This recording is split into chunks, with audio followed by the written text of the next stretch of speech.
ચાલો વિદ્યાર્થીઓ, એક સરસ મજાનો પૌરાણિક પ્રશ્ન પૂછું છું.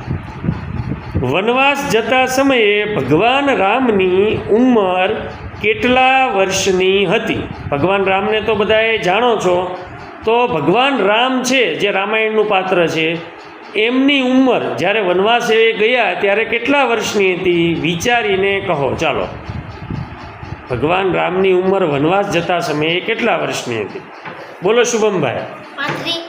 કેટલા? 35 વર્ષ. ખોટો જવાબ.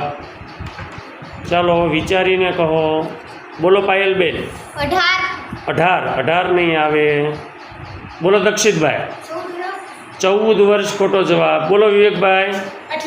28 નહીં આવે. બોલો બેન. 21 વર્ષ. ખોટો જવાબ જાનુબેન. બોલો દીપાલીબેન. 27. સરસ. કેટલો આવશે જવાબ? 27 વર્ષ. ખૂબ સરસ.